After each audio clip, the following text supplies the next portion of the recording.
Tipe masimba, Baba Isaka, tipeyo masimba, tikunde wondo, tipeyo masimba, Baba Isaka, tipeyo masimba, tikunde wondo, tipeyo masimba.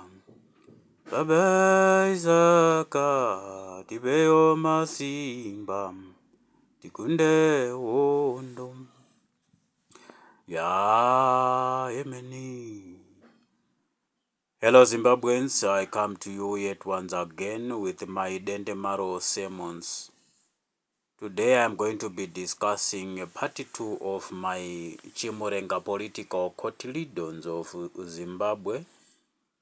After the 1987 Unity Accord promulgated as our cardinal instrument and cardinal seal of Chimurenga, to which no opposition parties were entertained, as we had Chimurenga mandate to deliver our country and its state to a Zion city, which is what we are now doing in 1980 retrospect with the Murambwe and Chimurenga political rainbow that is shown as a scarf around his shoulders.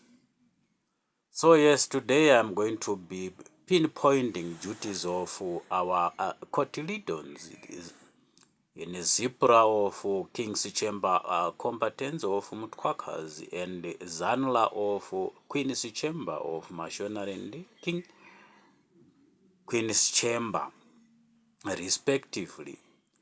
So 1987 revisitation of our cardinal instrument as a unity accord. Duties of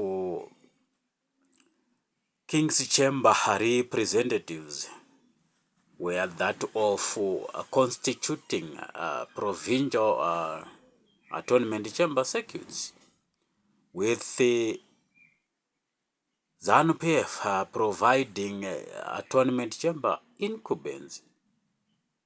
So atonement chamber incumbents from ZANU-PF were supposed to be delivered from Queen's Chamber to each provincial atonement chamber circuit as constituted by ZIPRA or PF ZAPU. So in PF ZAPU and ZANU-PF, duties were such that ZANU-PF will provide for atonement chamber incumbents or marine seals for our country. Then PF ZAPU from King's Chamber of Mutwakazi in Matebeleland were supposed to constitute atonement chamber circuits in each and every province, as already alluded to.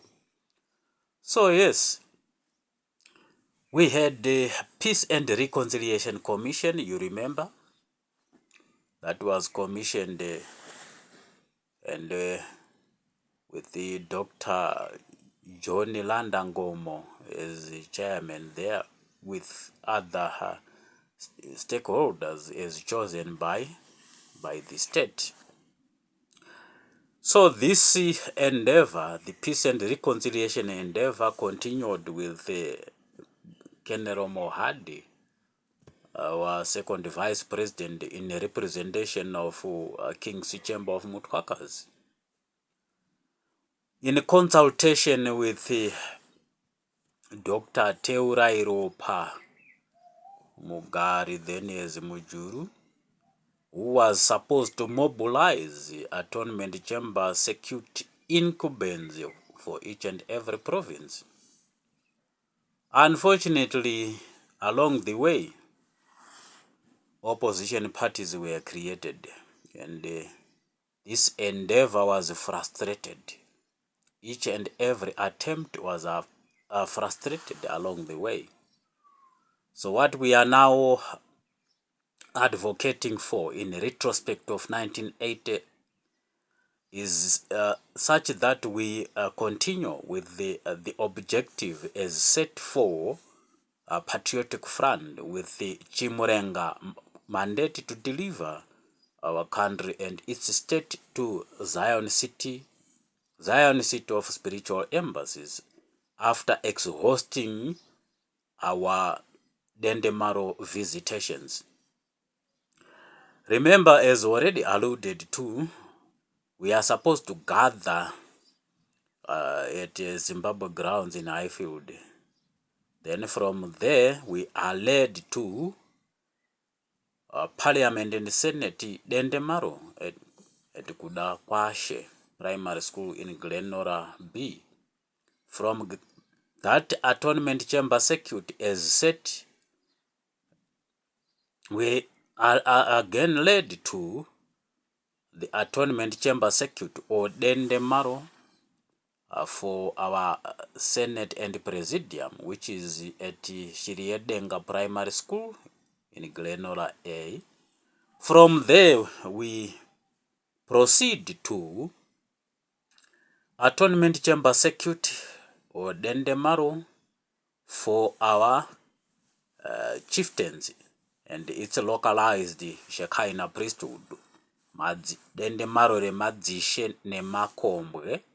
From there, we then proceed to the Lemba Dendemaro of amalgamation, where political Dendemaro of Parliament and Cabinet, senatorial Dendemaro of Presidium and Senate, then Shekinah localized priesthood Dendemaro of Madzishene Makombwe would then be amalgamated in Midlands for a Midlands Gweru declaration to suffice. Then from there we proceed finally to Mutwakas in Bulawayo, where our kingship priesthood, whose representative is Kenero Mohadi by virtue of Matebelerendi representation, would then lead us to kingship priesthood atonement chamber circuit, Dendemaro Remadzi Mambo Mtwakas.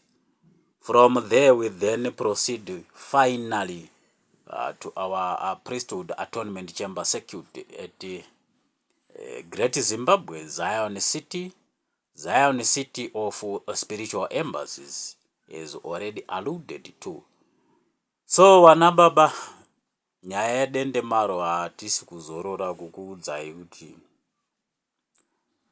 muri kudaidzwa kuDendemaro. Tine matendemaro edu anofanira kuzikanwa nana baba. Vana baba vo attenda masessions ematendemaro iyayo. Wazive zvakaita nyika yemweya nenyika yevanhu. Zvakaita rushanga rwekudenga nerushanga rwepanyika. Tiri mugadziriro yedu inonzi rapture. Takataura tichiti rapture yedu tinotanga taita benchmark dispensation of Gentiles in 2000 years, from AD 27 to 2027, AD 31 to 2031, AD 34 to 2034. Takazvitaura zvese kune vari kuti follower. Saka Jesu ava kuuya kuzotichengura. Remember, vazhinji vanovhiringika. Canon theology inotaura nezve second coming. Isusu with the organic theology hatitaure nezve second coming, tinotaura nezve rapture. Saka before second coming yavanoti parousia, kune inonzi rapture, yakatonzi kubiwa, kunoita national disaster, inenge kana kuti international disaster, panongoita something chiri kwiye. Saka after that event panotanga kunzi pane vanhu vari kushaikwa. Mukatongonzwa wakuverenga news iwewe dzekuti kune vanhu vari kushaikwa kubva zvaitika chiitiko chaitika pasi rese, ziva kuti wasara. Zvino mukunga wasara pane nhau yepaging yatakataura, the physical faculty,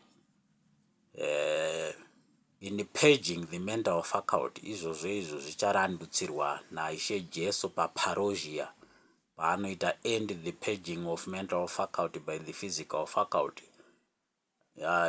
in which case he is going to condemn the physical faculty to vanity in rescuing the mental faculty of Shemitic Asia.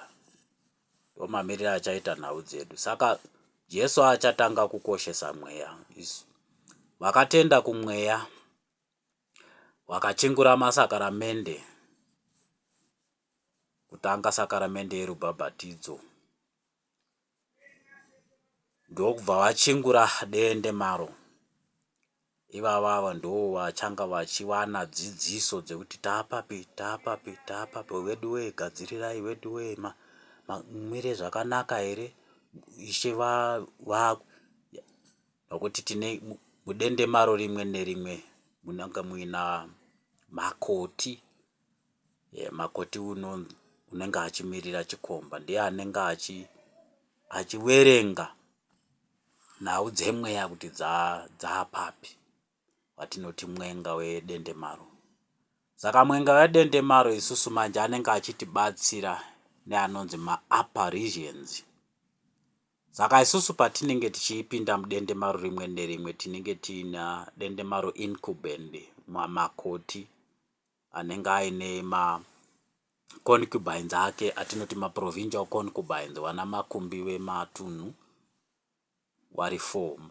Kureva kuti tine dunhu reMatabeleland rinenge rina makumbi wedende maro, tine dunhu reMasvingo, tine dunhu reManicaland, Mashonaland neMidlands. MuMidlands ndo munenge muine dende maro rematende maro, kureva kuti ndo munenge muina makoti werushanga anenge akabereka nyika, kureva kuti rushanga nenyika zvinenge zvawadzaniswa mudende maro. Nyika ndiyo inenge yamira samakoti, rushanga runenge rwamira sechikomba, kureva kuti rushanga runenge rwakamirirwa nendumure yenyenyedzi nomwe.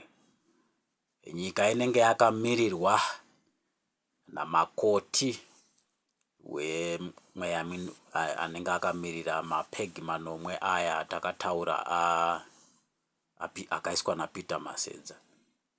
Saka nhau yedu mudende maro tinenge takuenzanisa zvinomwe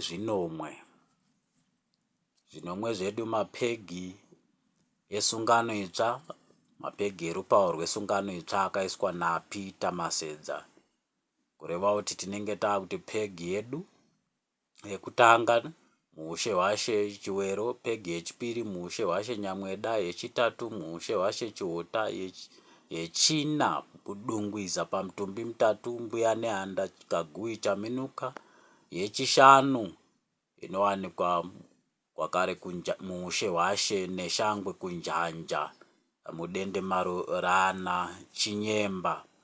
Munova ndiyo ndaza yakabuda Mwazha, vana vaira soko avo ndo vane dende maro matinonosvika kuupuhwa.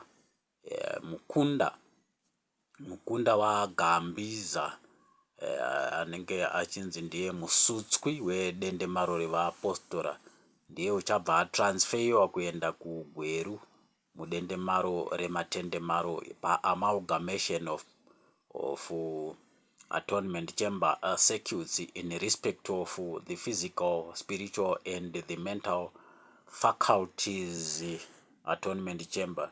Kureva kuti tina atonement chamber inonatsa munhu, atonement chamber inonatsa mweya, neatonement chamber inonatsa the mindset, ndangariro. Ndangariro dzedu dzinofana kurongedzwa kutsananguro, mweya wedu unofana kurongedzwa kutsvene, tabernacle yedu kana kuti mutumbi wemumwe nemumwe unofana kufanana netabernacle yaShe iri pakati pedu, tabernacle yaKristu, kureva kuti mumwe nemumwe anenge akunzi muKristu.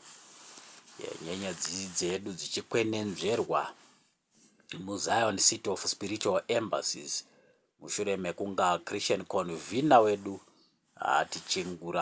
achichingura ndaza dzese kubva pane ndaza yaMurambwi, His Excellency Dr. E.D. Munangagwa. Saka kana Dr. E.D. Munangagwa wachingurwa neZion City, hakusisina ndaza inosara, nokuti ndaza dzese dzakachingurwa.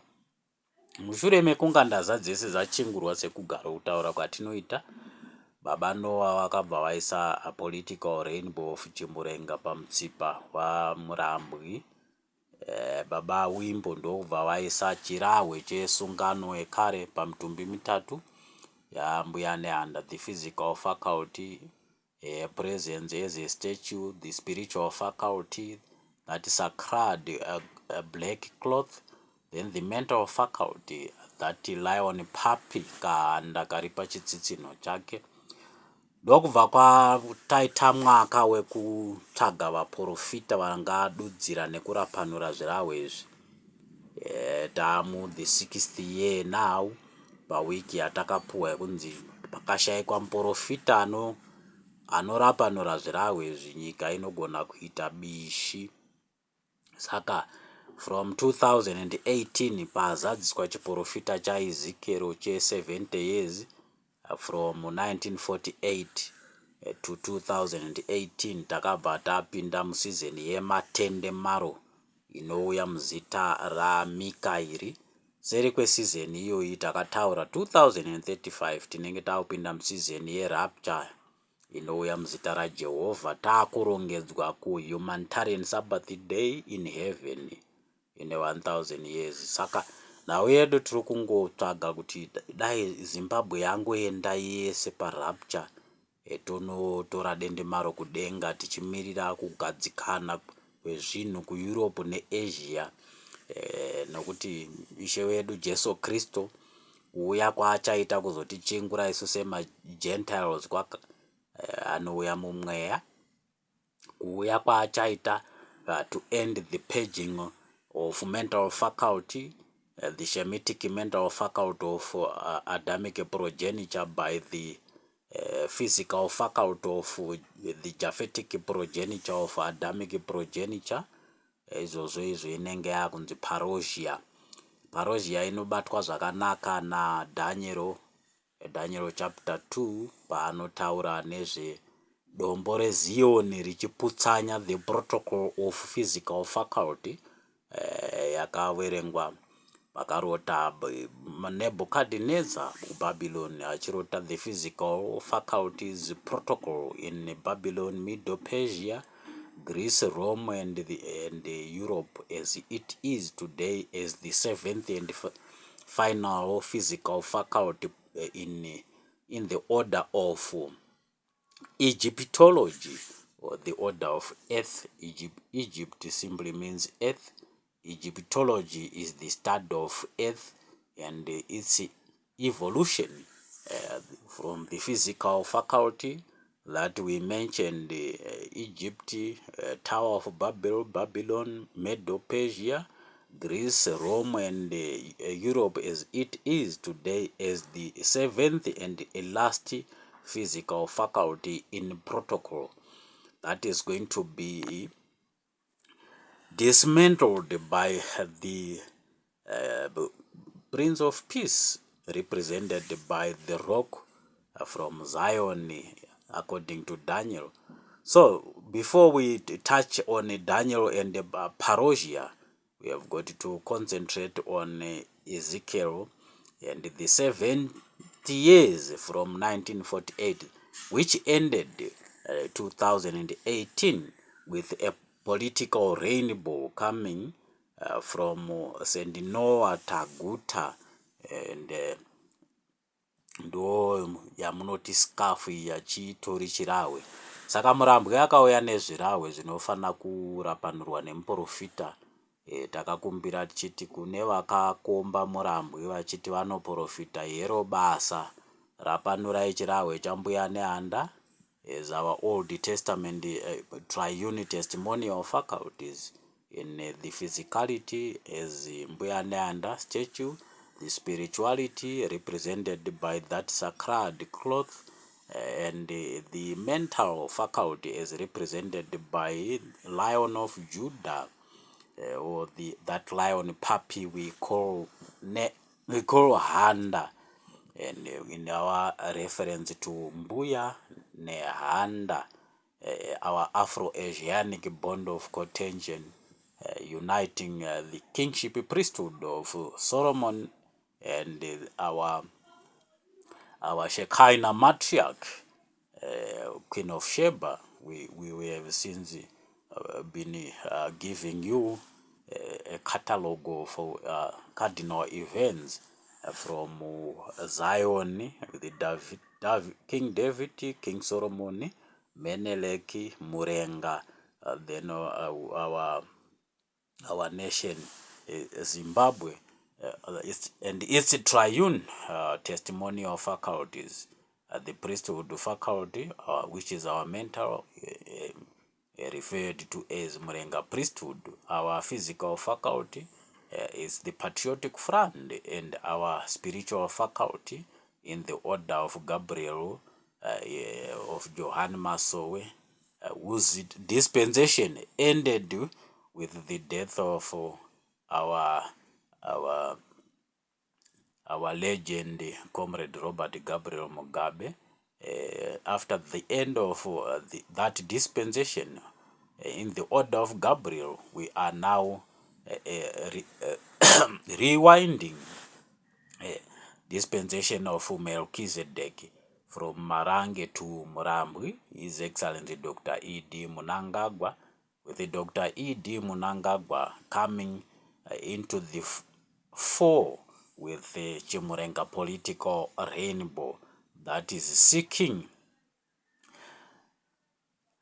genuine prophets to unpack cardinal connotations associated with the depictions that exists among us with the political references.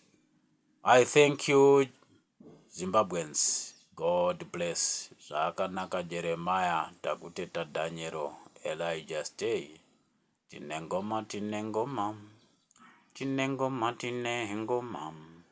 Tinengoma, tinengoma. Tinengoma kupedzisa. Tinengoma, tinengoma. Tinengoma, tinengoma. Tinengoma, tinengoma. Ingoma kupedzisa. Ya, emeni.